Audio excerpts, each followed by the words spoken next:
Bueno, en la exploración cardiovascular siempre hay que mirar también, hay que fijarse si hay edemas.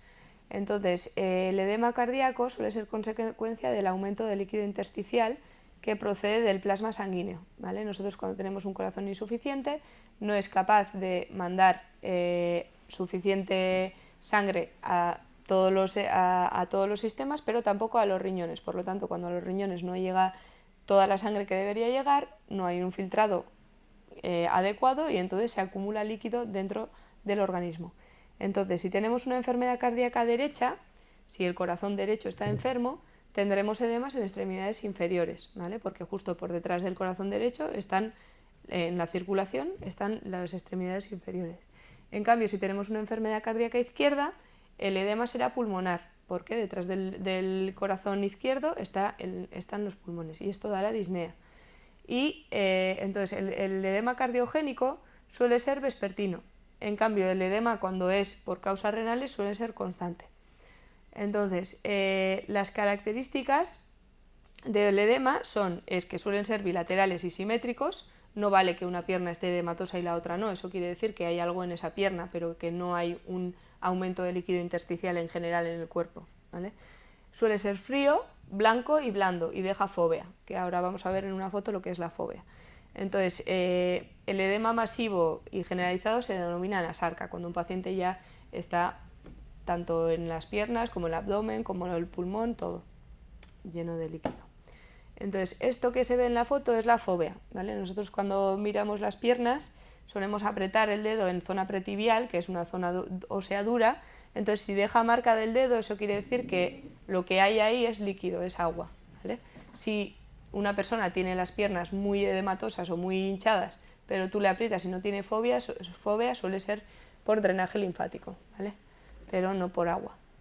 Entonces, los signos principales, lo que hemos dicho, se reconoce principalmente por el signo del hoyuelo o de la fóvea, que es la huella persistente provocada por la presión mantenida con un dedo sobre un plano resistente, que he dicho pretibial, pero puede ser en el dorso del pie, puede ser en el sacro, puede ser en muchos sitios, ¿vale? Entonces, es importante saber cuándo ha aparecido el edema, su ubicación, porque suele ser gravitacional, entonces si es bilateral o no, para saber si es cardíaco o no, y las características, la simetría, el color, el dolor, el calor local, consistencia. Si tenemos una pierna edematosa con calor, dolor, eritema, pues seguramente será una celulitis, será una infección, no será una acumulación de líquido, ¿vale? Entonces, ahí dejamos los edemas y pasamos a los síncopes, ¿vale? Entonces, un síncope es la pérdida súbita y transitoria de la conciencia. Los síncopes de origen cardíaco pueden ser por cambios bruscos en la tensión arterial o por arritmias que pueden llegar al bloqueo y a la parada cardiorrespiratoria, ¿vale? Entonces es importante discernir entre uno y el otro, ya que uno es anecdótico y el otro en cambio puede llevar a la muerte. Entonces, las crisis vasovagales, que son por un descenso súbito de la tensión arterial, lo que hacen es que impide el buen riego sanguíneo cerebral y entonces se produce el síncope, ¿vale? La sangre no llega al cerebro y el cerebro no puede hacer su función, por lo tanto hay una pérdida de conocimiento. Entonces, en el momento en el que al paciente que tiene un síncope vasovagal le tumbamos en el suelo y le levantamos las piernas, lo que hacemos es que la circulación mejore hacia la zona cerebral, ¿vale? Porque la gravedad siempre va a ayudar. Entonces, cuando ese cerebro vuelva a tener el riego suficiente, pues el paciente recupera el conocimiento sin tener ninguna sintomatología acompañante. En cambio, el síncope de origen cardíaco, conocido como síndrome de Stokes-Adams, se presenta con sensación de aturdimiento, vértigo y oscurecimiento de la vista a causa de una arritmia.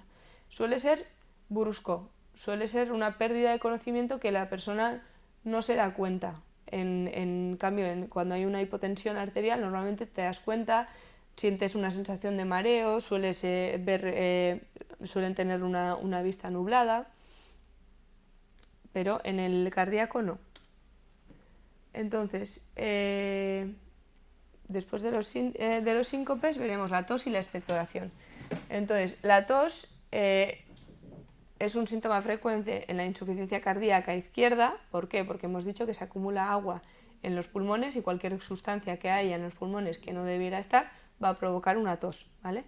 Entonces, la secreción que expulsan estos pacientes con la tos, o sea, la expectoración que tienen, suele ser de tipo seroso y suele haber presencia de albúmina, proteínas y aire que le dan un aspecto como de espumoso, ¿vale? En el esputo.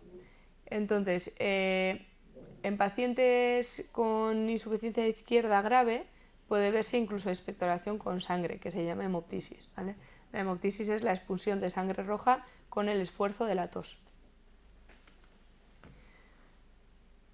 Y por último, bueno, no por último, por penúltimo tenemos también las alteraciones del sueño. En los problemas cardíacos graves, obviamente, por las noches se presenta insomnio porque no tenemos una buena circulación cerebral y además los pulmones suelen estar encharcados, entonces tampoco tenemos una respiración y puede haber obnubilación, excitación o ambas, alternando con episodios de somnolencia y postración. O sea, suelen ser pacientes que suelen tener bastantes alteraciones del sueño una vez que tengan un nivel de insuficiencia cardíaca avanzado, obviamente. Y ahora sí, por último, tenemos la cianosis, ¿vale? La cianosis es la coloración azul de la piel y de las mucosas a causa del aumento de la hemoglobina reducida. Entonces, los pacientes anémicos no suelen presentar cianosis porque no hay hemoglobina reducida para producirla. Y la cianosis de origen cardíaco suele ser periférica, o sea, se evidencia en el lecho de las uñas, en las uñas y en las manos y en las zonas distales. En cambio, la cianosis de origen respiratorio suele ser central. Entonces se evidencia en las mucosas, en los labios, en las mucosas, en la piel de la cara y en los lóbulos de las orejas. Esa es la diferencia entre la cianosis cardíaca y la cianosis respiratoria.